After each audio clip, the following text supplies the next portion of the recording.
Hey everybody, this is Bo. We're back in the Sports Lounge. We're going to shoot this signal down to one of the favorite places on the planet, North Carolina, and we're going to get a chance from one-on-one with one of their legends down there, Coach Paul Mance from Appalachian State University. How you doing, sir? I'm doing great. How you guys doing up there? Oh, we're doing. Actually, it's been chilly. This is probably the coldest April it's been up here. They said in years. Go. It was chilly here the other day too.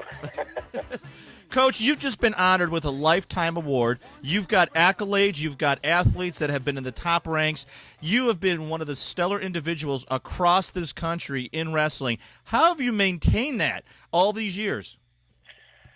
Well, you just stay in the game long enough, you get a few accolades. You know, that's basically the name of the game. We've had a lot of success, but it's come from a lot of other people giving us a lot of support and a lot of good athletes that have come in and done a good job for us.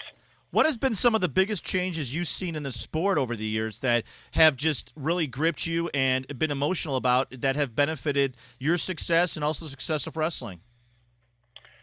Well, you know, I think in the last few years, wrestling's starting to pick up a lot of recognition through the television and through some other things that it's going to help wrestling throughout the years. I think it's going to get better and better and better because of it. I think we were put behind basketball for so long, and now I think we're getting a chance to be able to show ourselves a little bit more because there's more channels out there covering, and they're covering more sports, and they're giving us a chance to show what wrestling can really do for people.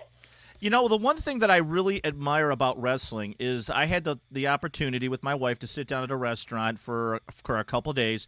Obviously, now I'm not there the whole time, but for the dinners that we had with my wife, and we were gripped by the NCAA's tournament for wrestling. It really showcased the sport in a totally new light. Granted, it's been doing that for a little bit, but for us, as well as everybody in the restaurant, we were following the tournament more than hockey, and that's a lot in Detroit to say.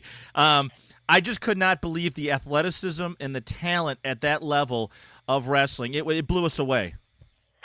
Yeah, the talent level now in wrestling is unreal.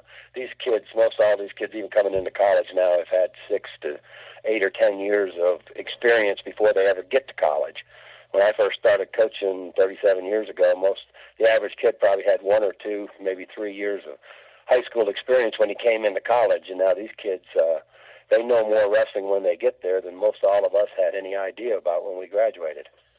And the thing that really impressed me was the speed and dexterity of these moves, especially at the heavier weight classes, 185 and above. I just could not believe how fast and precise their movements were.